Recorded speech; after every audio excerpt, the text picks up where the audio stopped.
You're listening to Nightlight Radio Network. This is Dr. Bob Hieronimus, co-host of 21st Century Radio. We are happy to present this rebroadcast of our show on Nightlight. Joining us tonight is Ralph White, co-founder of the New York Open Center, America's leading urban institution of holistic learning, where his current role is creative director. The Open Center receives almost 60,000 visits annually from participants in its year-round programs and has presented the major writers and speakers in the fields of wellness, social, ecological change, inner development, world spiritual traditions, art, and creativity for over 30 years. Now, he is an international speaker of spirituality, consciousness, the history of the Western tradition, and has edited and contributed to several books, including The Rosicrucian Enlightenment Revisited. He has made numerous appearances on radio and TV, both in the United States and internationally, and he currently hosts a program on WBAI FM radio in New York City, where he has interviewed many of the major figures in holistic world and numerous scholars in the fields of multicultural mysticism and ecology. He's joining us tonight to talk about his new memoir called The Jeweled Highway, On the Quest for a Life of Meaning, published by Divine Arts Press. Now, we had the great privilege of touring the most impressive New York Open Center with Walter Beebe, and who is the chairman, and our friends Dorian and Jeffrey Bergen, as well as Ralph White, that is, of course. Welcome to 21st Century Radio, Ralph. Well, my pleasure. Great to be here. Delighted to be on the show. Ralph, you have any comments on what our president has just said? Well, I agree with him. I think it was he's coming from my point of view from a very wise place. Yeah. We certainly cannot equate Muslims and Islam with terrorism. It is a pathological dimension and perversion of the many noble and beautiful truths and wisdoms within Islam. And we have to, I support his viewpoint that this is what makes America great. We're a multicultural society. We're committed to human freedom. There should be no kind of tests on admission to the country. And that we got to remember, there's plenty of Muslims who are our neighbors, our friends, and who even are in the military as well. Mm-hmm. So I think he took the wise position there, and I think going round to the place of demonizing Muslims is actually handing a big victory to Daesh or ISIL or whatever we care to call those unfortunate people. Do you think that his opposition in this country is in the GOP? Do you think that they're going to listen to what he has to say or do anything different? No, sadly, I doubt it. I mean, I don't think I don't think this will go down as a glorious period in the history of the Republican Party. I think it's hard to believe this is the same party that brought us Abraham Lincoln. I mean, yeah.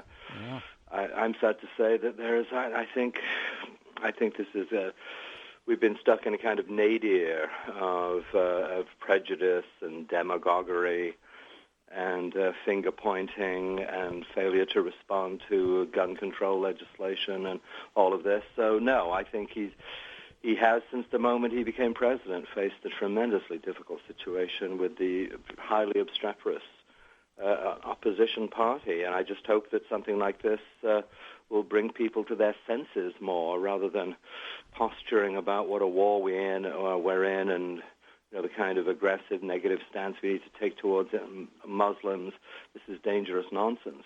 So I hope that people in the Republican Party will wake up to that, and I really support where Obama came from. Well, all of my friends, unfortunately, in the Republican Party, they're pretty disturbed about all of this that's been going on, and I mean in the sense of the support of the president. But unfortunately, there are others, as you well know, that are going to be negative no matter what. So let's get on with what we got to do tonight. Okay. Now, my wife, Zahara, and I founded the Ruskin Mansion Holistic Health Care Center in Baltimore in '84 on what was on top of the foundation of the AUM Esoteric Study Center that we founded in '69. That continues today, of course. Now, have you spent your life coordinating holistic centers worldwide? Tell us your thoughts on the emergence of the worldwide network of holistic centers. Well, Dr. Bob, my view is that we need a positive vision for the future of humanity and the future of the earth more than ever in these difficult times when terrorist attacks are appearing and we don't know where the next one will come from, etc. Many people say to me that they're progressively disturbed, progressively more anxious about this. I think the real counterforce to this is creating a healthy, holistic, and ecological vision for the future of the earth. Actually, as I say at the end of my book, I don't think that the present narrative, the predominant narrative in the Western world of consumerism and materialism, really is sufficiently compelling, especially for young people. It's an empty world for a lot of young people. They don't feel a sense of meaning. That's why I subtitled my book On the Quest for a Life of Meaning. But there's plenty of meaning to be found once you ally your being with the necessary renewal of our culture into a more holistic and ecological direction. I mean, people like you and me who've been involved in this for decades, we know that it's been remarkable the way, when I look back on the founding of the Open Center in 1984, all of these ideas were considered distinctly peripheral. They were marginal. They were alternative medicine, etc., was dismissed as snake oil in the New York Times. Meditation was considered a fancy word for sleep, etc. Yoga was considered something bizarre. And now, of course, we see these things everywhere. Natural foods, organic agriculture, a sustainable approach to sustainable and renewable energy sources. So I think we've seen this holistic and ecological perspective make its way closer and closer to the heart of the culture. It remains a story that the mainstream media tends to ignore. It's happening so slowly. It's an evolution rather than a revolution that people tend not to see it. But I think it provides, I do think the holistic and ecological vision for the future provides a really compelling narrative, and we need that to attract young people away from the seductions of things like terrorism and fundamentalism and so on. Indeed. Yeah, creating a center in New York City 30 years ago when the conventional wisdom was that New York was the real world where such matters they wouldn't thrive. But you've had 300,000 attendees at least later who can say that they were really wrong. And why do you think a spiritual retreat thrive in the heart of Manhattan? Well, because I think there's been a profound yearning in the culture and among hundreds of thousands of people for a deeper connection to their own souls, their own spiritual life, but in a non-sectarian, eclectic, multicultural way. So the Open Center has never preached any one particular spiritual path. We've always been open to the whole spectrum of them. And because I think our culture has just reached a dead end. I remember some of the first conferences that we did. The first one was on the destruction of the rainforest back in 1984-85 with the Rainforest Action Network. I mean, at that time, that was considered, nobody took that seriously, and now it's ubiquitous. Mm-hmm. So I think people had begun to sense that our culture has to change. As we would remember from the 60s and 70s, there was a massive awakening of interest in deeper spiritual matters. It didn't just disappear. People who came out of that time, a lot of them didn't just disappear into some kind of addiction or whatever. We got involved in creating alternatives. And that's what this whole holistic movement has been about. So I think the Open Center has attracted such a large number of people over the years and the decades simply because people are wanting it. They were looking for multiple approaches to contemplation, meditation, esoteric spirituality. They were looking for different avenues towards personal growth, depth psychology, wherever it might be. They were looking for new ways to release creativity. And, of course, in relationship to health, that's, the approach to holistic health pioneers in many ways the many other aspects of the holistic worldview. But there's just generally been a sense that when we think that nutrition has been so marginalized, I've talked to people who've graduated from Ivy League medical schools, and in whatever it was, 4 or 5 years, they only had a matter of 3 hours devoted to nutrition. I think these are all indicators of the fact that our culture was in need of a profound shift back towards wholeness and to a more harmonious relationship to the planet and to a deeper connection to the individual's soul and spirit. And so I think that's by making the Open Center available to people in New York, they have responded to its presence, and they've been drawn to it because it's offered programs, and this has been part of our strategy from day one, is to offer programs that have substance, depth, and meaning. We've tried to steer clear of the less grounded material around this and to do stuff that is really solid, serious, substantive, and will attract a steady audience. So, yeah, I'd say that's what it was.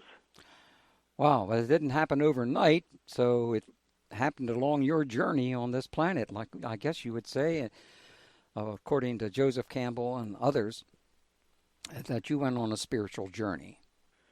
Yes, that's right. You'd say I went on. I wasn't necessarily conscious of it or didn't necessarily conceive of it that way when I was young. I was young, I was adventurous, I was in search of the miraculous.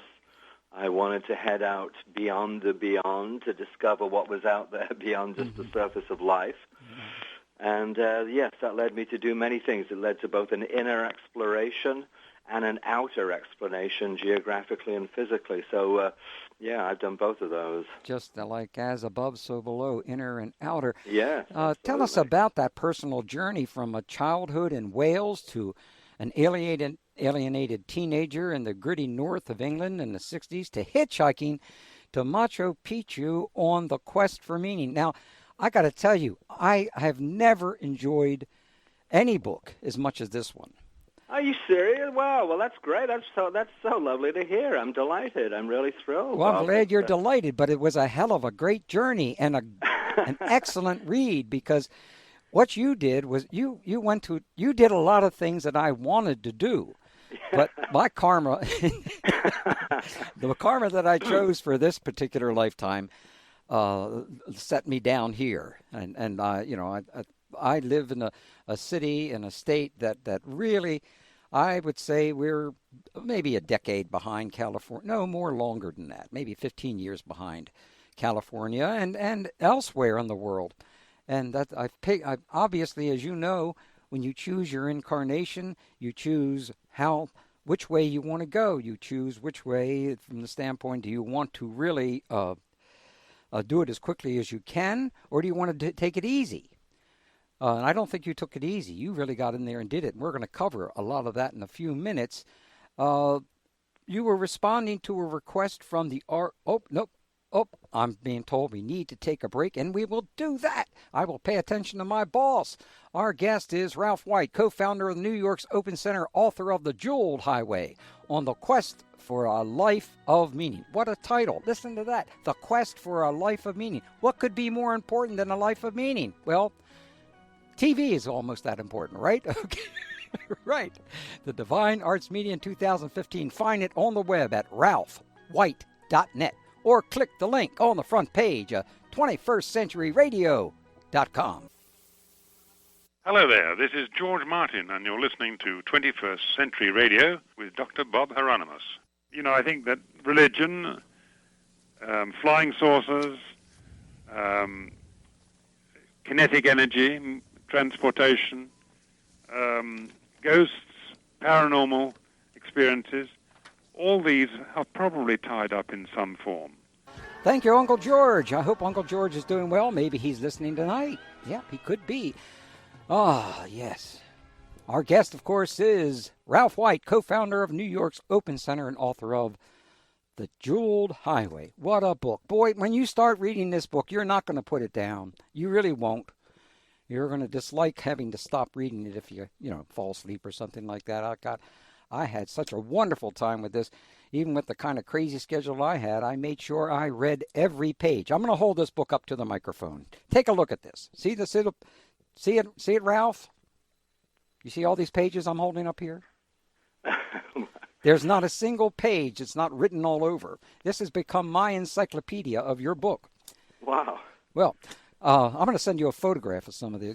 Well, I'm thrilled. There's multiple levels. You have all kinds of multiple levels of meaning all throughout this work, and that's why it makes it so exciting for me. Now, I really got too excited and moved away from that question there on your personal journey from childhood in Wales, because that was an important story. Let's touch on that. Yeah, well, I was born in 49, actually, so I grew up in austerity Britain. First of all, in Cardiff, the capital of Wales, and it was still a very grey world, playing in bomb sites. It was not a world where it permeated by an obvious spirituality. Both my father and grandfather were in the thick of the First and then the Second World War. It was, should we say, it was a poor time. Should we say, it was physically poor. I did then, but later on we moved from the just sort of working class row houses that you would know from Baltimore. They're very similar in South Wales.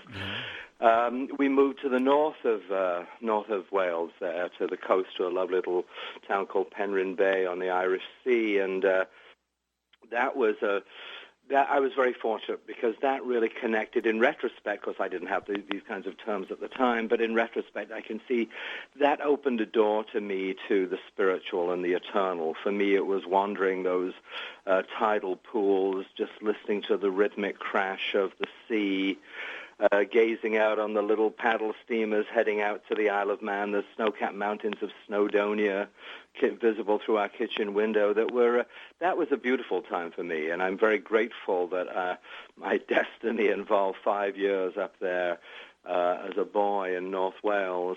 But then, as a result of my father's job changing, we moved to the industrial north of England. I know you're a big fan of the Beatles, and so it remains one of the most remarkable things I think in the 20th century, that these four guys could come out of such an unpromising environment. And it was similar to the one that I grew up in. It was just those northern industrial towns. Of course, Liverpool was a port, was more cosmopolitan. I spent my teenage years in a town called Huddersfield in Yorkshire, in the Pennine foothills of the north of England. In those days, it was a grim, grimy. The whole town was literally jet black. It was covered in soot.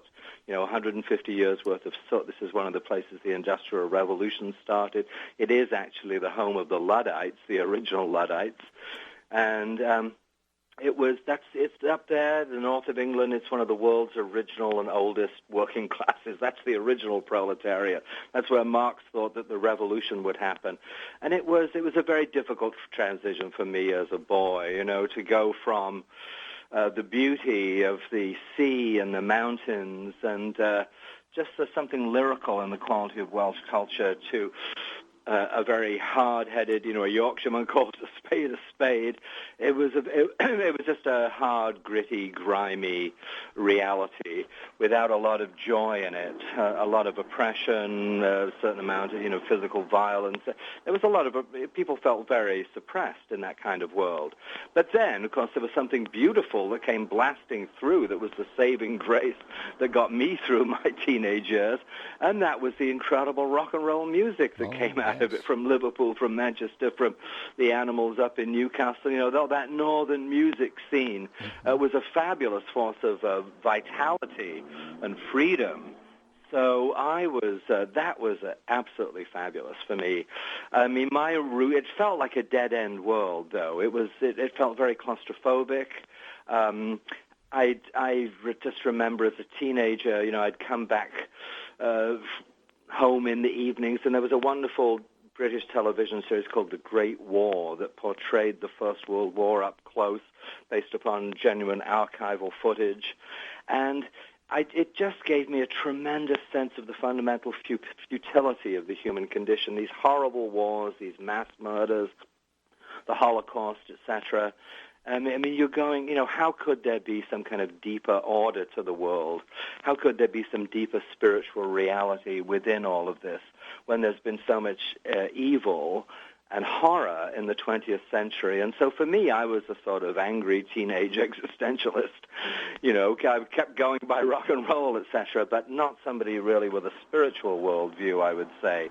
That had to come to me later, and it really came through some of the explosions then of consciousness in the later 60s, and eventually when I went to university, I went to a place called the University of Sussex, which isn't widely known in America, but in the 60s, it was the place in Britain. It was the hip place, and it was down in Brighton. There was a lot going on. It was a very expansive experience for me. That's what began to open up my mind. Nobody from my family had been to university before, so for me that was a big opening to freedom, to learning, to a more cosmopolitan culture, and then it was really when I came to America as a graduate student, because I'd done a degree in American studies in Britain, it was then that things really began to change for me, when I answered an ad for a co-driver down Route 66 to go from Chicago to L.A. I was in graduate school in Chicago.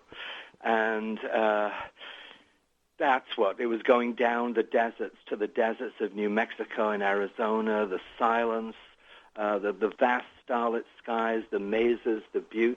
I remember hearing the pure sound of silence on the site of some 14th century Native American ruins in the Painted Desert.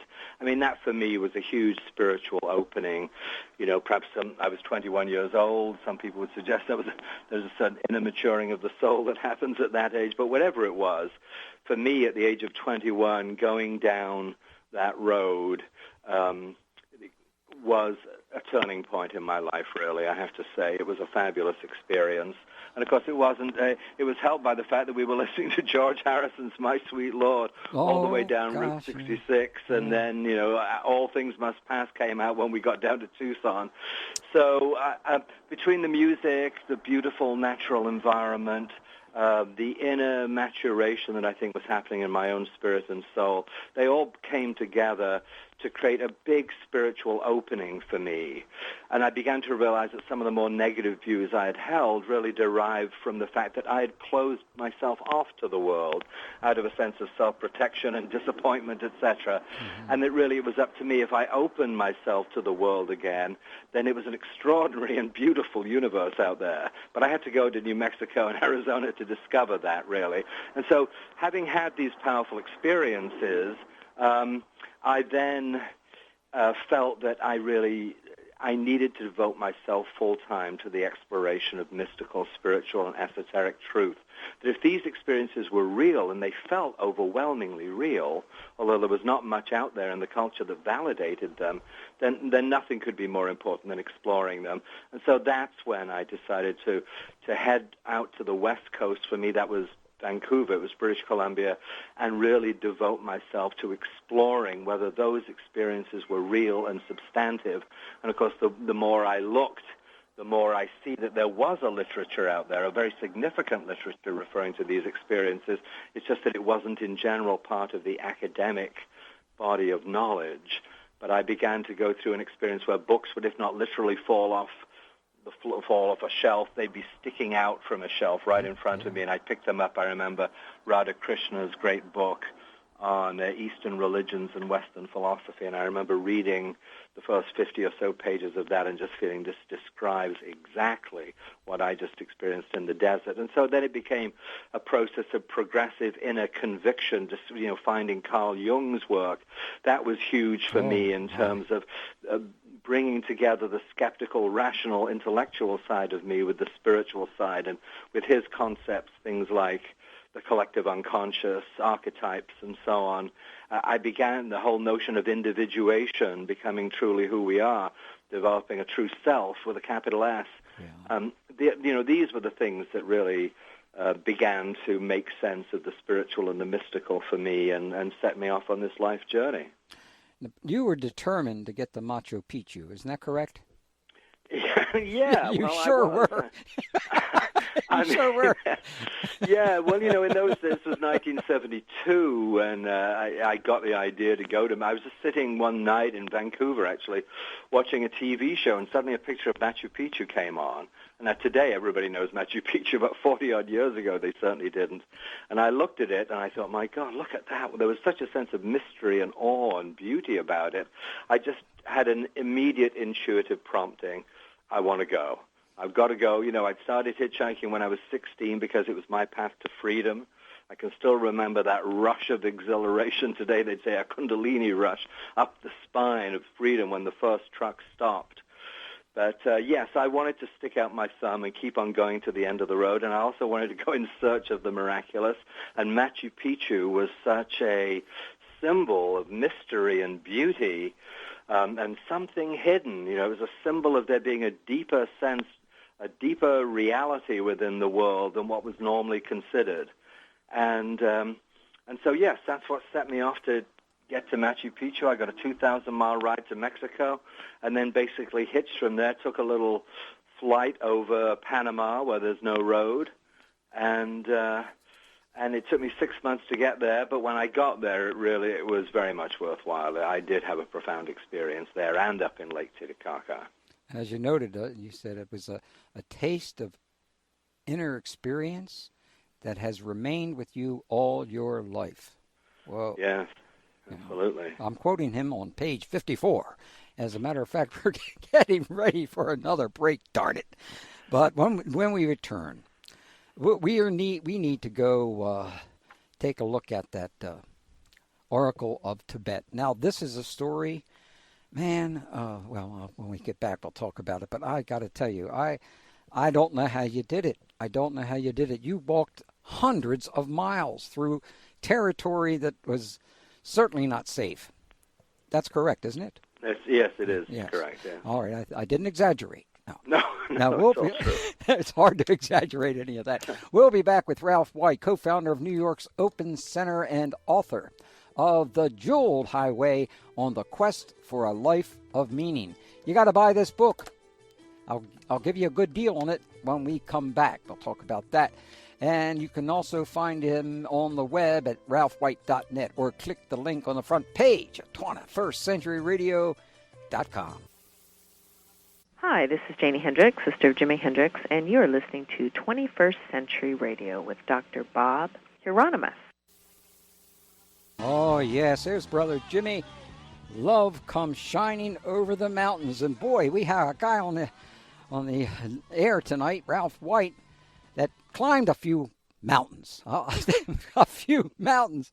One mountain after another. Jeez, oh whiz. And as a matter of fact, he mentions on page 20, thank God for rock and roll. Sussex was fortunate to have Jimi Hendrix. Yep. Good man he was. Yes, and such a different person than most people would have ever thought. But the media did such a lousy job in trying to find out what he was all about, and I know he was not happy about that. Now, okay, you were responding to a request from the Oracle of Tibet to take contraband material into Tibet at the time of the Tiananmen Square massacre. Whoa! Just what an honor! What an honor for them to ask you to do this. But what you had to go through was a whole life of, a little bit of stress. Yes. Hey, have you ever had your pulse taken during something like that? Your stress must have been over 250. Sorry, what was that, Bob? I missed the last thing you said. Oh, no, let's miss the whole thing anyway. It was just that you must have had so much stress. Probably was like 250 over 300 or something like that. Who knows what it was. Tell us about this experience. How in the world did this come about? What an honor. And tell us what your job was. Well, it came about because I spent a month, this was back in 1989, I spent a month in the monastery of the state oracle, the Nechung Monastery in Dharamsala, India, which is the home of the Dalai Lama. It's a working monastery. It's not visited by many Westerners, and its main function is to serve as an oracle. It's actually the world's last surviving political oracle that I'm aware of, in that what happens is that a few times a year the monks actually go through a very careful, meticulous 5-day ritual in which they invoke Peha Gyalpo, the protective deity of Tibet, and the Dalai Lama.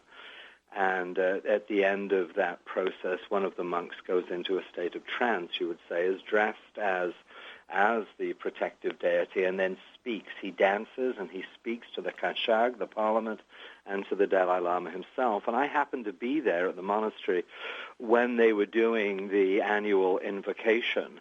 And by the time we got to the second day, the drums, it was the drums, the great blasts on those huge 15-foot-long Tibetan trumpets, the cymbals, everything had become increasingly shamanic. And in fact, this does date from the pre-Buddhist era in Tibet, the time of the Pern religion. Anyway, it became I was just drawn to it, very deeply drawn to it. I'd wake up in the morning and I'd hear the Tibetan monks doing that deep bass, the different chanting they do, and the trumpets and the cymbals.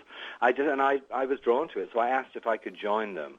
So I just sat quietly at the back in the temple and meditated for 3 mornings while they did this. Then towards the end of the month that I was in the monastery, one day the senior monk came to visit me, and using a translator, a young monk who was a friend of mine, he began to tell me the whole story of what had happened with the Nechung Monastery in Tibet. Because of its political role, the monk serving as the vehicle for the oracle was very much sought after by the Chinese communists, and was burned in effigy and so on. And the senior monk and the monk serving as the vehicle had only managed to get out just by the skin of their teeth.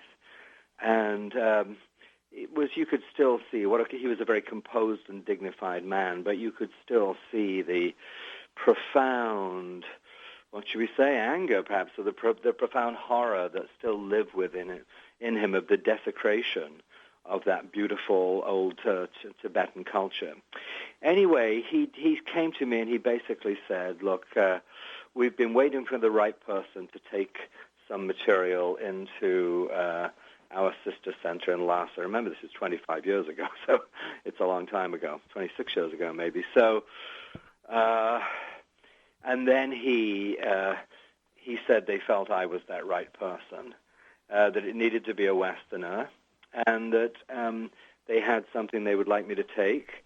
And he said that if I was willing to do it, they would put me under the protection of the oracle, the protector, the Nechung Chogyam, Peha Gyalpo. And, I've always been a lover of Tibet and the Tibetan people ever since I was a boy. I've always felt that connection to Tibet. And so I agreed. And it looked like I would just have to take my chances with the first flight of the year from Kathmandu to Lhasa, but that was closed because it was the 30th anniversary of the uprising against the Dalai Lama that had led to his flight in 1959. This is 1989. And so there were riots in Tibet, people were being murdered, all borders were closed, and all foreigners were expelled from the country. So it looked like it would be impossible to go in. And then I met somebody in Kathmandu. I met somebody who told me about a route into eastern Tibet, last done by an Austrian-American explorer called Joseph Rock in the 1920s. He wrote a series of articles for National Geographic called Journey to the Land of the Yellow Llama. And he said, why don't you try this route in through eastern Tibet? We think of Tibet, we tend to think of Lhasa or Shigatse or Mount Kailash to the west. Eastern Tibet is a different world. Eastern Tibet is the world of the Kampas, of the wild Tibetan cowboy warriors with their cowboy hats. All the men have really long hair. They all have earrings and big ornaments. They all carry swords. Many of them have guns and are crack shots.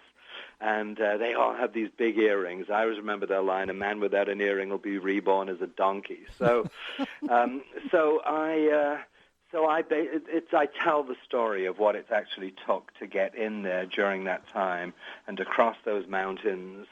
In fact, I met the guy who told me about this years ago, the guy who gave me that story into Tibet about Joseph Rock's journeys.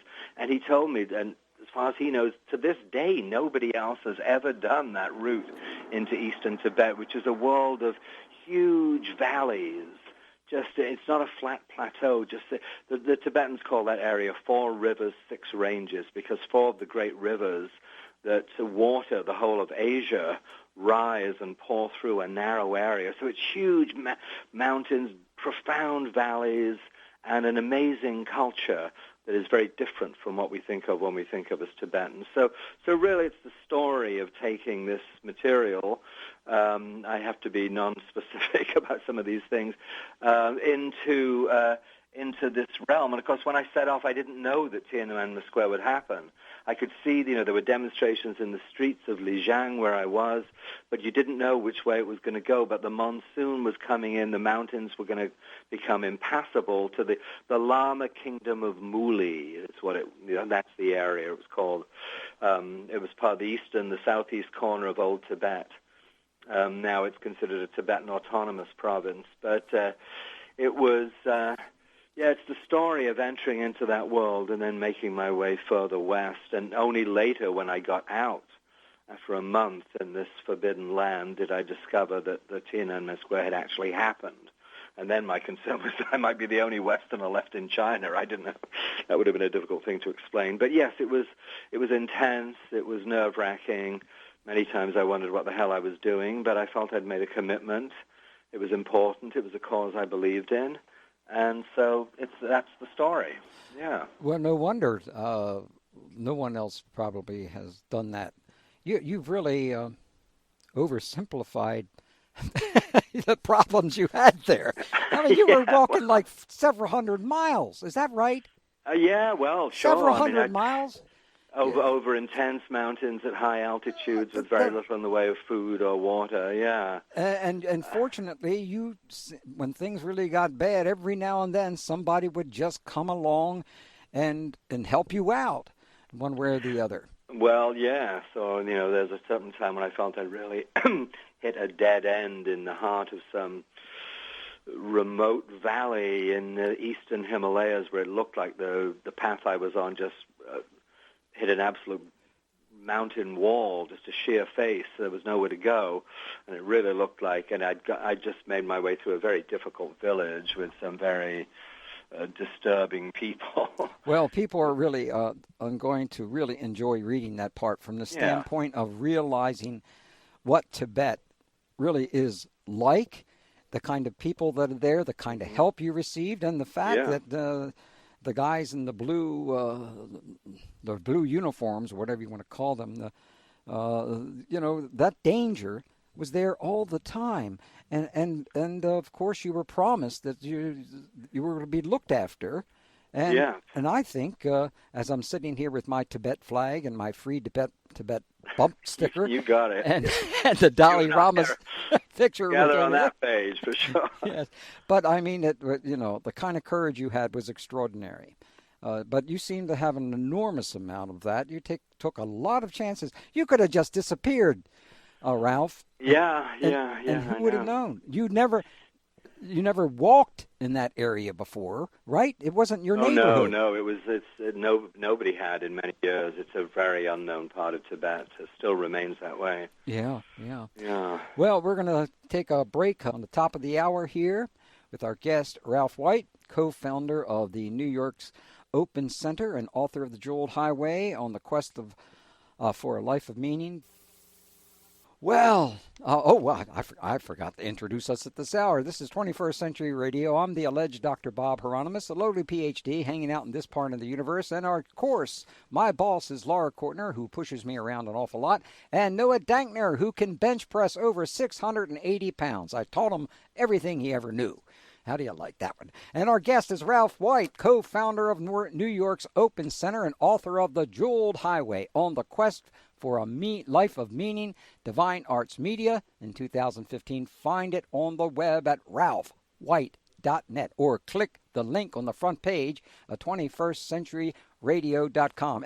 Now, what has it been like to see the holistic or consciousness movement move from the periphery to a place much closer to the mainstream of our culture? Well, it's been, I guess, you'd say it's been very gratifying. It's been very validating. I mean, I don't want to say that it's been an easy journey. It hasn't been an easy journey to bring these things into the culture. But when you think of starting out all these years ago, 35, 40 years ago, my own personal journey where we didn't have centers in those days like the Open Center or Omega Institute and so on. And people, it was a lonely path. So it feels very fulfilling to me to have provided the means for many thousands of people to gain fresh, more holistic insights into the nature of the world, into the nature of themselves, into the nature of well-being, health, the soul, the world's spiritual traditions, wherever it may be. It's been confirming, that when I set out on that path in my early 20s and left graduate school and so on, really not wondering if I was on the path to enlightenment or was I on the path to psychosis. Was there any difference between the two? It's a validation of just that decision to follow my heart, to follow my quest for meaning, really, and to say, and that when I felt, look, I have to pursue these insights and awarenesses that have come to me down in the southwestern deserts, that was an accurate and correct feeling. There was nothing in the outside culture that would have supported that, but I personally, it was such a powerful experience for me that I had no choice. But it felt like a lonely and dangerous and impoverishing path, and so it feels like it was the right thing to do. So I feel a certain sense of inner confirmation that it became a meaningful journey, not just for me, but it's been beneficial to the lives of lots of other people too. Yes, it's a vindication of what you were aiming for, what you accomplished, and it helped everybody else too. That was the great thing about it, Ralph. It wasn't just you had to do this, but actually, it's going to sound a little bit corny, and you can punch me in the nose if it gets too corny. But I mean, you took a hell of a lot of chances that I think most of us wouldn't have done, and thank heavens you did, because it just opened up that key that you keep repeating throughout your book, which is the meaning of life, is really important. Like logotherapy. I'm trying to think of Dr. Viktor Frankl. Correct, Dr. Viktor Frankl's logotherapy. The meaning is really key to the existence of life. Absolutely, and even positive psychology today would describe as meaning as one of the core ingredients of a happy life. That's right. You don't need 4 Cadillacs or 12 Mercedes. Is that correct? You only need one?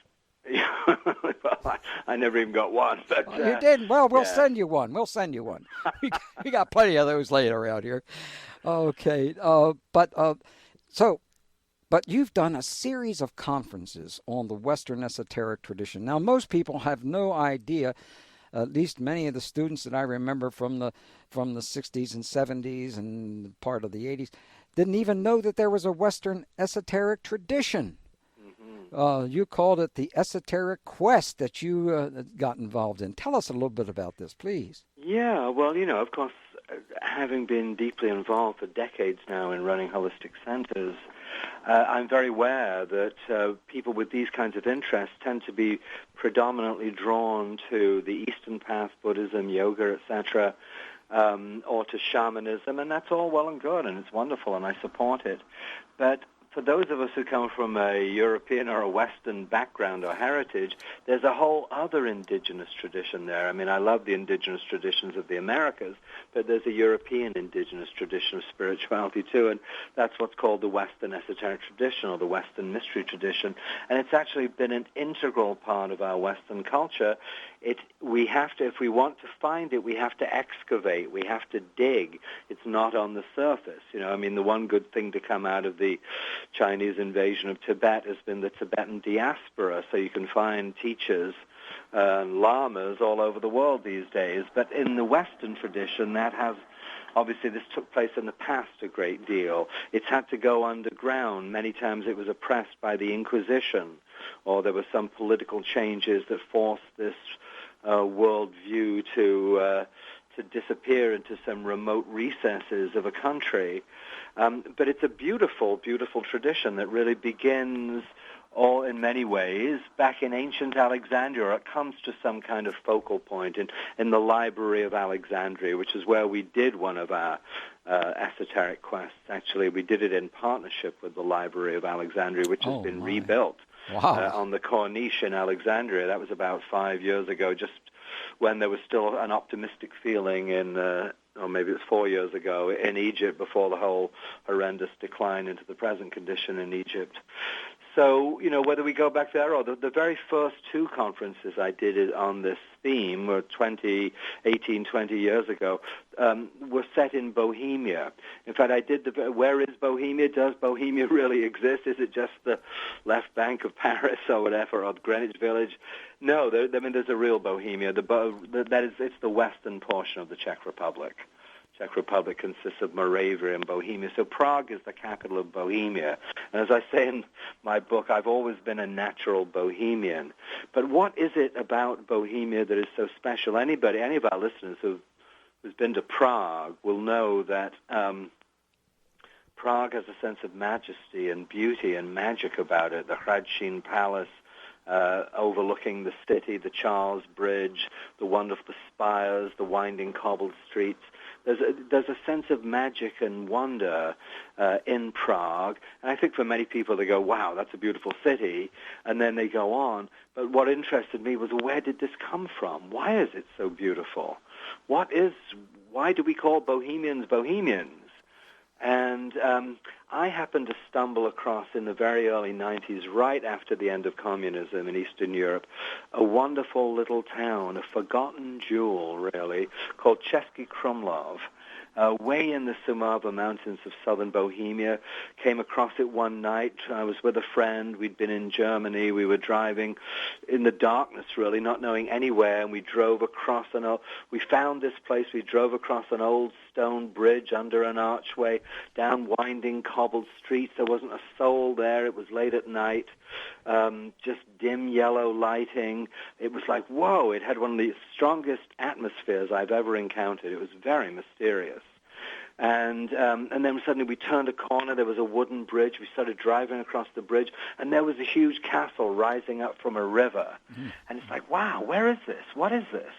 And I wound up staying in a 16th century place that night, threw open the windows, the great casement windows in the walls that were 6 feet thick. There was the river below. I could hear the birds singing, and there was a mysterious tower, which I later learned was an alchemical and hermetic tower, rising above the town. When I went down for breakfast in the morning, there were red roses all around the breakfast room. Nobody could speak a word of English, but the friend I was traveling with was German, so people could still speak German there because of the Austro-Hungarian Empire. And so she was able to translate, and I began to realize when I went up to the castle that I had stumbled across the southern Bohemian mecca of alchemists, and that this place had been a major focal point in the 16th century for alchemists during this period known as the Rosicrucian Enlightenment, named that by the great historian Francis Yates. And the man who owned it, Count Willem Rosenberg, had actually been the protector of John Dee. I'm sure some of our listeners remember John Dee, the Elizabethan magus who was called in, who constructed the horoscope for Queen Elizabeth's coronation, Elizabeth I's coronation. So it was a wonderful, mysterious world, and I just had the sense this is a historic place. We have to put it on the map again, because the Czechs themselves, having gone through 60 years of communism and the Nazis before that, and the 300-year Habsburg Empire before that, were pretty disconnected. Not everybody, but of course a lot of people, from their own history, their own spiritual history. So eventually I realized I was going to have to do it myself, and so I decided I'm just going to create it's going to be a wild shot, a risk. It's going to be another huge risk.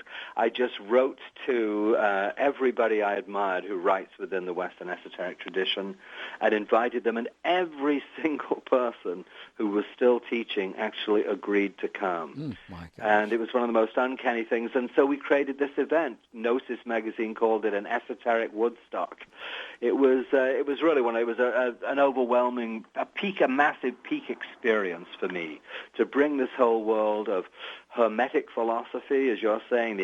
People know the Emerald Tablet of Hermes Trismegistus and its classic line, as above, so below, the profound connection between the inner and the outer world. Kabbalah, of course, Kabbalah is becoming much more popular these days, but it's an ancient tradition. And, of course, there was a Christian Kabbalah as well as a Jewish Kabbalah and an Islamic Muslim Kabbalah, too, during this time. So these esoteric traditions have gone on in many levels, and then there's the Neoplatonism, all the material that came over from Constantinople in the 15th century that was translated in Florence. And so these wonderful streams that understand that there's a divine spark that's within each individual, and that our task is to cultivate that ember so that the ember begins to glow and radiate. So that sense of the divine within and without in the world, it might not have been part of so many mainstream religious traditions, but it's been there, sometimes more hidden, sometimes more prevalent. Whenever it's come to the fore, it has almost always created a golden age. And so this is what we have pursued with these esoteric quests. We have now done 11 of them. I just did the 11th one back in June. That one was called An Esoteric Quest in the South of France, Troubadours, Cathars, and the Grail in medieval Languedoc. I'm sure many of our listeners are familiar with the Cathars. So that was all about that whole world. And, of course, people are not so aware that the Troubadours and the Cathars were simultaneous, and there was a whole esoteric tradition going through the Troubadours, the first people to bring romantic love into our world. But, considering the presentation by our president before this, it's worth remembering that one of the conferences that we did was an esoteric quest for the golden age of Andalusia. We did it in Granada, Spain, and most people don't realize that there was a 700-year period of Islamic Spain. It was called Al-Andalus, and it was a time, broadly speaking, not all the time, but there was a great deal of tolerance. It was called conviviencia, living together, where Muslims, Christians, and Jews coexisted for 700 years in Al-Andalus. And some of the wonderful aspects of Islam, the Sufism. Yes. Ibn Arabi, the greatest of all the Arabic Sufis, he's often considered the greatest teacher. Ibn Arabi came out of that world. In fact, he wrote a book in the 13th century called Sufis of Andalusia. And, of course, we also need to remember that the most popular poet in America, Jalaluddin Rumi, popularized by Robert Bly and Coleman Barks, it was himself a major Islamic scholar. So it's a funny thing. People need to realize there's a beautiful dimension of Islam, Sufism as well, and that it goes, that esoteric stream within Islam meets the esoteric streams within Judaism and within Christianity and in other religions, and creates a kind of a golden spiritual thread. So this long conference series that we've done now for 20 years, we're going to be doing one next summer, in fact, at the end of next August. It's going to be in Iceland. That's going to be an esoteric quest for the mysteries of the North in Iceland. It'll be the first time we'll enter into the whole world of Norse mythology. But, I never imagined when I did this first conference in Český Krumlov in 1995 that it would turn into a 20-year and counting series. And I feel that there are enough hidden, forgotten eras that need to be brought back alive as an integral part of our Western tradition. Some of the great figures in Western culture, of course, like Plato or Goethe in Germany, have understood that all of this, have been very attuned to these kind of deeper spiritual worldviews. And with that, we're going to take our pause here. Of course, you mentioned Gurdjieff and Uspensky a little earlier there. Wow, what a group here. Wow, what a book. What a book. Hello, everybody. This is Graham Nash. Right now, you're listening to 21st Century Radio with my friend, Dr. Bob Hieronimus. We need people that are putting the truth in front of our faces. We need leaders. We need great voices on the radio. Dr. Bob is one of them. Oh, my goodness. Our guest, of course, is Ralph White. He is the co-founder of New York's Open Center and author of The Jeweled Highway.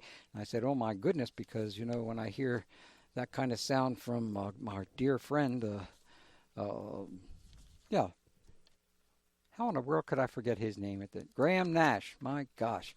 Now, Graham Nash, gosh, I hope you could have Graham Nash on your show, because you certainly are definitely one of those leaders in this particular work in broadcasting. What you are with WBAI, right? Yes, it's been on WBAI. Taking a bit of a break right now, but yes, for about 7 years or so, there was a show on WBAI. Well, it's really important to get this information out, as anyone can know. Now, gosh, I have too many questions, but I am going to have to settle for one that's going to take a little while here, because this is about one of the my favoriteest people in the whole wide world. You are a specialist in the work and wisdom of Rudolf Steiner, founder of biodynamic agriculture and Waldorf schools. Let's talk about this great soul. Well, where should we begin, Bob? I mean, if you would ask yourself the question, who has left the greatest holistic legacy in the 20th century? Yeah, if you recall the old biblical injunction, by their fruit shall ye know them, then I don't think there's much of a competitor to Rudolf Steiner here. Most of us would be happy to just leave one of these things as a legacy. Mm-hmm. But Steiner founded the Waldorf approach to education, the Waldorf schools, sometimes called Steiner schools. When he died in 1925, there were only 2 of them worldwide. Now there are over 1,000. They're growing, and I don't know if any of our listeners saw that amazing article in the New Yorker about 6 or 8 months ago about how Waldorf schools are catching on like wildfire in China itself, where people are really desperate for a more creative approach to education. Apparently 200 have arisen just in the last year or so. It's phenomenal. So Steiner gives us this Waldorf education, a holistic approach to education for the child that educates the head, the heart, and the hands. He's also the founder of biodynamic agriculture, which in many respects is the founding re-emergence of organic agriculture in the 20th century. Obviously, we had organic agriculture prior to that, but a group of farmers approached him right after the First World War and said, how do we renew agriculture? And he gave this beautiful series of lectures that has now led to biodynamic farms, vineyards, coffee plantations all over the world. Now, more and more, when you go into a wine store, they have biodynamic wines. It's the most holistic, natural, sort of cosmic, organic approach to growing vines or grapes and then making wine that you could possibly imagine. It treats the farm as a complete entity, as a whole. So those things alone. In addition to that, Steiner himself gave he gave 6,000 lectures over the course of 25 years, between 1900 or 1901 and 1925 when he died. None of them the same. They've been compiled into about 350 books. Not all of it has been translated yet. He was born in the Austro-Hungarian Empire, died in Switzerland, created a whole center called the Goetheanum in honor of the great German writer and thinker Goethe, that is in Switzerland. So, and this body of material, he wrote himself another 20 or 25 books, but this body of material is the greatest treasure trove of esoteric knowledge that we have in the 20th century.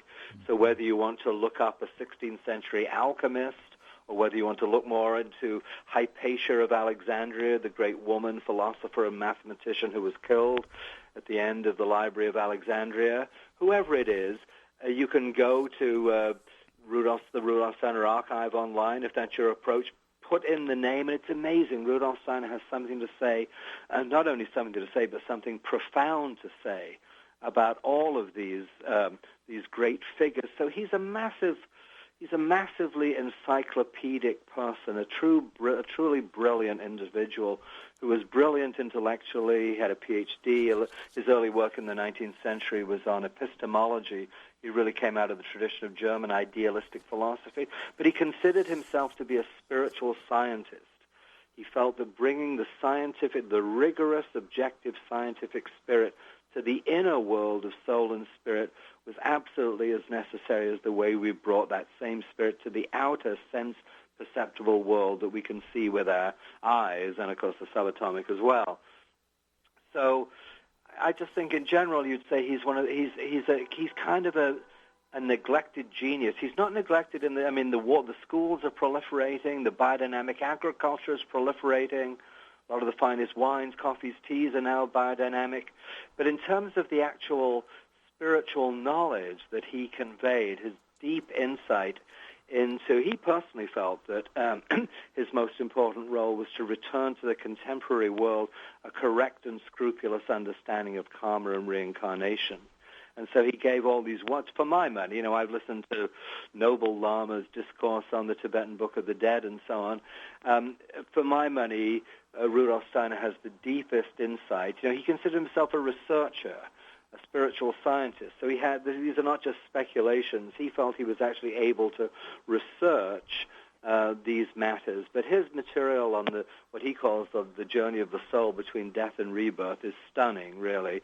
Mm-hmm. I've read some of that material 10 times, and it still speaks to me in a new way every time I approach it. So one of his more famous books is Knowledge of Higher Worlds. How do we know higher worlds? How do we attain it? So he's just a comprehensive spiritual genius on the deepest esoteric level, and also highly, highly practical.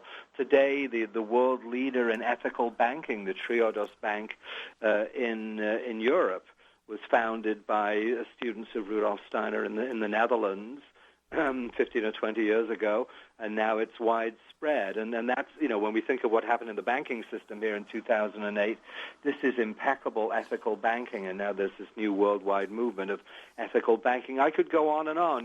There's just a huge number. He just left a massive legacy that there's so much there that can be absorbed, integrated, and then can lead to fresh initiatives in the future. So I just think that that's one of the reasons I put the chapter in the book.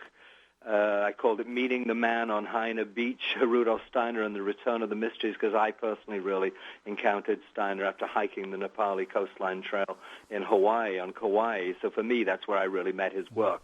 Obviously, I didn't meet him in person, but I met him in his work. So I just think I think it's time for us to draw more attention to this brilliant figure. He didn't want to be put up on a pedestal. He didn't want to be considered a guru. He just said, consider me a spiritual friend. And like the Buddha, and other great spiritual teachers, he says, just use the full resources of your intellect to examine everything that I say. Don't accept anything at face value. Subject everything to the measure of truth. And as a matter of fact, you said that he was a philosopher who made you feel whole. Yes, that's right. He made me feel whole. That's right. What does that mean? What does that mean? Well, when I first came across philosophy at university, in the 60s in England, the apex of philosophy was something called logical positivism that hardly anybody today has ever even heard of. It's hard to believe that it was so. It was considered so sophisticated in those days. There was a book called Language, Truth, and Logic, but for me, it was all about minute linguistic semantic analysis. It had no soul. It had absolutely no quality of feeling to it. It was just about trying to resolve everything just through pure rational logic and through the evidence of the senses, and trying to subject every sentence to the most meticulous analysis, so that it even reached the point of absurdity where you could take, or it could be, the phrase, what is the meaning of life, that question, if analyzed with sufficient semantic rigor, these people would say, or some of them would say, that is a question that is a meaningless question. It cannot be posed. Yeah. So it's as if philosophy in those days had reached a dead end. It was just like a dog chasing its tail. And so when I came across Steiner, I came across a true philosopher going back to the Greek sense of philosophy, because the word philosophy, as I'm sure many of our listeners know, derives from philos and sophia, to the Greek words love and wisdom. So a true philosopher, and certainly Plato and Aristotle and all of the other great Greek philosophers, they were true lovers of wisdom. Today, that is not the case. There's some people even argue for the fact that contemporary academic philosophy shouldn't even be called philosophy. It should be called ontics or something like that. I think there's a case for that. So, but Steiner came. He, for me, I've always been a deep feeling, a passionate person, as well as a, whatever intellectual orientation I have too. So for me, in encountering Steiner's insights into the world, he had a beautiful, logical, rational, philosophical mind. He was capable of dealing with the biggest pictures, but he also had a tremendous sense of human feeling as well. And for me, that whole aspect of me as a deep-feeling person had felt completely excluded from serious philosophical consideration. So for me, it felt like here's a philosopher, a true lover of wisdom, actually engaging with the real world I inhabit both outwardly and inwardly.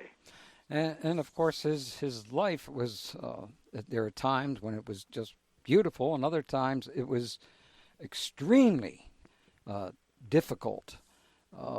There were attempts on his life. Right. And he was one of the first that the Nazis were going after if they could have gotten hold of him. And the thing is that he was, I think, the kind of person that I would have loved to have known about when I was in love with Bertrand Russell. Because Bertrand Russell, I had two gods in my life, demigods you might call them. Lord Bertrand Russell and Henry Miller. Remember Henry Miller? Well, sure. Yeah. That's an interesting combo, yeah. That is an interesting combo because from Russell I wasn't getting any emotional anything. And with Henry Miller I got a full toast of that. But what was so strange was that 20 or so years later, when I pulled out, I think I have every book that Bertrand Russell ever wrote, and almost everything that Miller wrote. But I just started rereading them, and I realized how much I missed. What I mean by missed, did not understand these two great people, because they did have, later on, Russell did have more of a mystical experience. And of course, Miller became, he always had mystical experiences in some ways, but he was a real delight to have that balance of those two.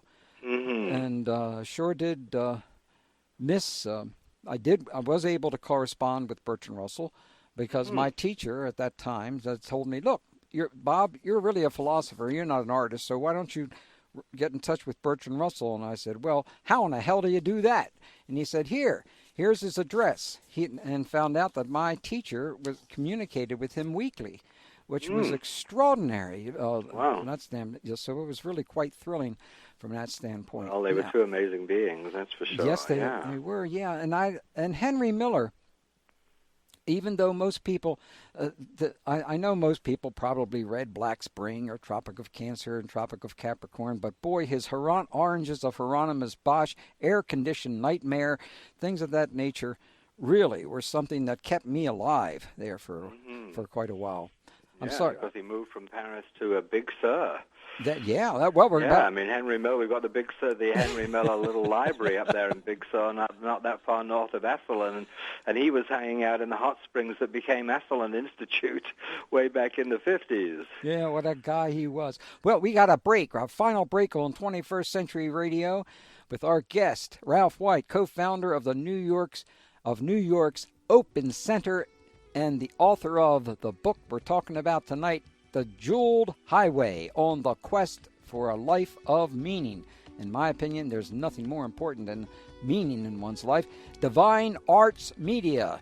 Find it on the web at ralphwhite.net or click on the link on the front page of 21stcenturyradio.com. Yeah, this is Ziggy Marley saying love, and you're listening to 21st Century Radio with Dr. Bob Hieronimus. One love, y'all. Well, this is one of the most interesting interviews, you know. Over the years, I've been doing interviews, but this one is very special. I've forgotten where they are right now, but we look forward to seeing him again. And if you are, Ziggy, we have put together your Christmas library of books. It's not just with Ziggy, but the Hendrix family and other rock and rollers that we've known for such a long time. We send them libraries of books. And guessed what kind of we've just put a book called The Jeweled Highway in this for Ziggy Marley and his wife. And that's going to be something for them when they take a look at that traveling. Wow. Oh, what'd you say? I'm sorry, I missed you. What? No, I just said that's great, Bob. Well, it serves you right. To hear that. But they're not the only ones that's going to get a copy of your book. So is the Hendrix people. And our dear friends that created the movies, the Lord of the Rings, down there in New Zealand. And we're looking forward to them reading this book. And of course, we got to have those guys back on. Did you enjoy the Hobbit series? Oh, yeah. I mean, I didn't enjoy The Hobbit as much as The Lord of the Rings. Well, but, I don't think Lord of the Rings itself was just sensational. Wasn't it? Oh, gosh. And, we better not get into that. I'm sorry. But Lord of the Rings, back there in 1980s, with our beginning of our radio series, we were afraid, believe it or not, that J.R.R. Tolkien's Lord of the Rings and The Hobbit were going to be lost. We had no idea that anybody else was paying any attention to it. And it was such a thrill to see and experience what started in 2001 for 3 straight Christmases, etc. It was just elevating. It really was. It just made it fun to be alive. Well, Bob, could I mention that I think I'd mentioned a bit before that actually the Open Center is going to do the next of its esoteric quests in Iceland in August.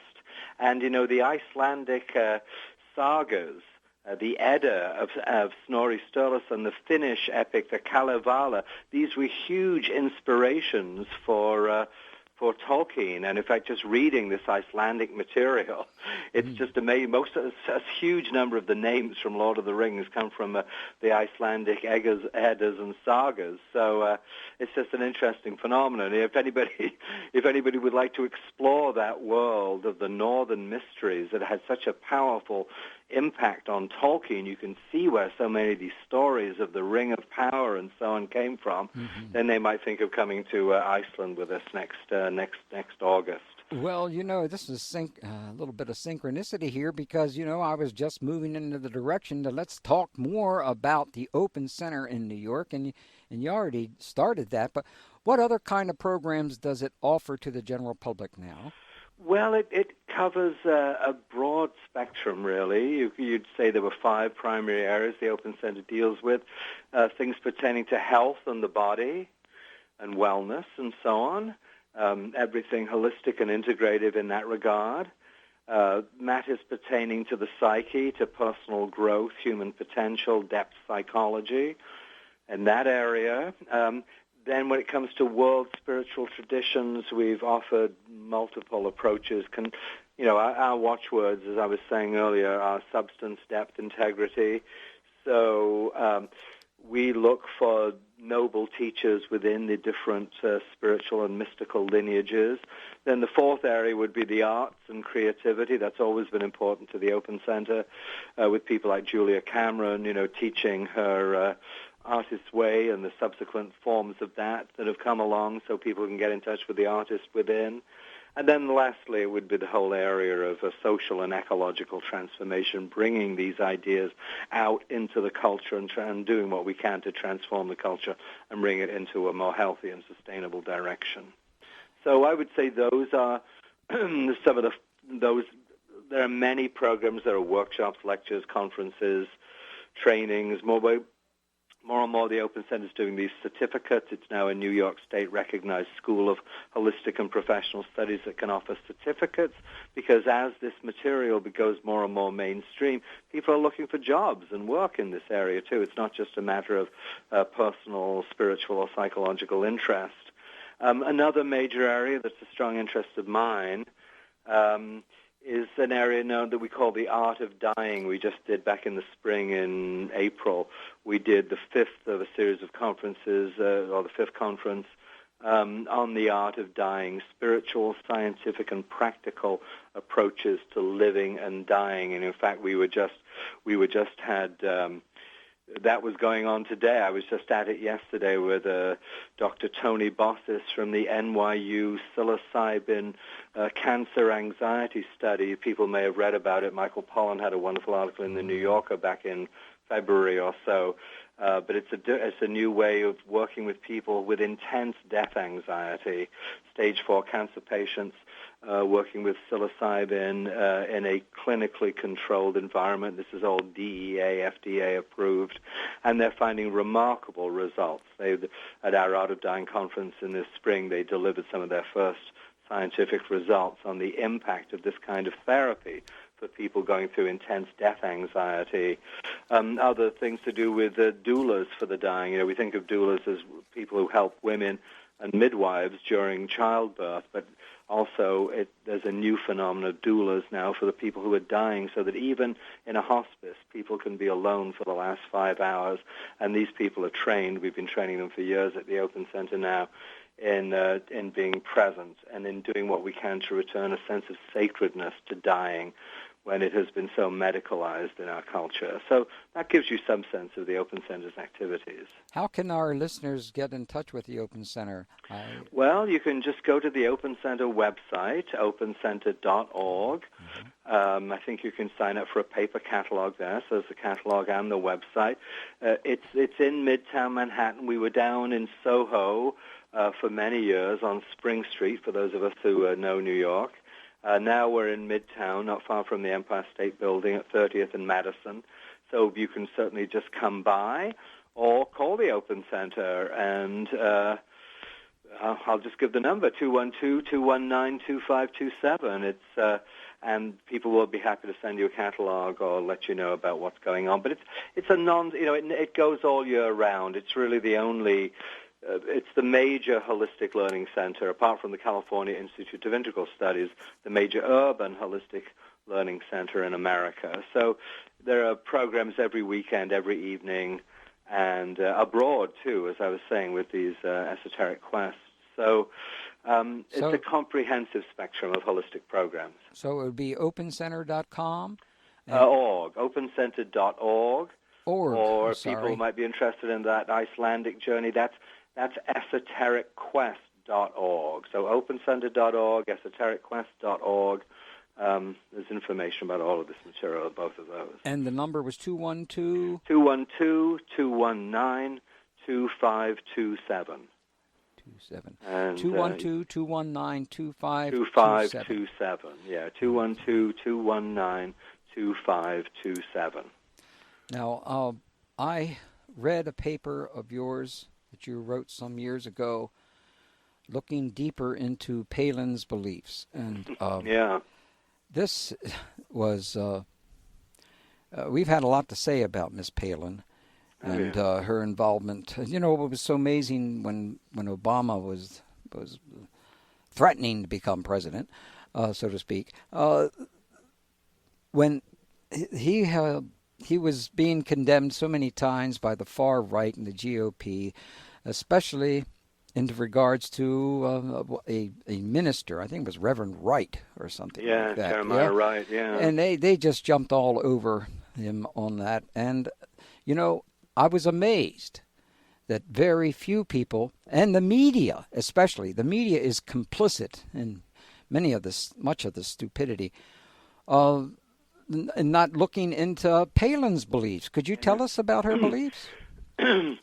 Yes, well, through the Open Center, what was that? That was in 2005, 10 years ago. I organized, in partnership with City University Graduate Center in New York, a conference called Examining the Real Agenda of the Religious Far Right. So I brought in many of the leading thinkers and presenters. I've never created a conference so rapidly. This was just something that was waiting to happen. But these were experts on the phenomenon known as dominionism and reconstructionism. So, you know, it's not only Islam, should we say, that has a view, an apocalyptic view of a climactic end times, etc., an apocalypse, and it's there can be groups that really look upon the Book of Revelation, should we say, as a geopolitical roadmap. I mean, this is very disturbing stuff to try to apply lessons from the Bible to contemporary politics. Anyway, so Sarah Palin's group, she's been part of Alaska. It's called the New Apostolic. It's been a few years since Reformation. Yeah, the New Apostolic Reformation. Yes, that's what it is. And it comes from, people really need to look into this. They need to look into what Ted Cruz's father's religious worldview is all about. I was very disturbed seeing some of our candidates for president appearing on stage with a guy who was calling for death for gays, and this kind of thing. I mean, why is that not being called out? That's outrageous. Well, especially, these are Christians in quotes. They're Christians in quotes. How can you be a Christian and behave the way they're behaving? And the philosophy that they're espousing, which is hate. It's a hateful attitude, yes. Some people feel that, they're the chosen ones. As some people believe in the rapture, that they will be brought up to the heavens and the rest of us will be left to suffer down here. These are bizarre, messianic, apocalyptic, dispensationalist beliefs. And something like Christian Reconstructionism truly believes in biblical punishments for biblical crime. Yep. And people have got to realize this isn't as, those of us who live on the East Coast or the West Coast may not realize there's a whole world going on there. And it has some tentacles, should we say, into mainstream U.S. politics. And people should really be conscious of this. There is a kind of strategy of stealth here in terms of wanting to do things under the wire and acting on actually the sort of willful, well, I was going to call it willful ignorance, but just the lack of interest, the lack of curiosity by the mainstream media to really look into this, because to think that somebody with Sarah Palin's worldview could have got us close to power is very disturbing. Indeed it is, and as a matter of fact, it couldn't be more disturbing, as we will find out, because it is very strong. They think this is a Christian nation, which it is not, never founded as such, but that's what they're pushing, and anyone should be asked, all of their people should be asked, do you believe in separation of church and state? And I'll bet you they'll hide it. Thank you for joining us, Ralph. 21st Century Radio is produced by Hieronimus and Company. Our executive producer and research assistant is Laura Kortner. Our engineer is Anita Brockington, and I'm Dr. Bob Hieronimus.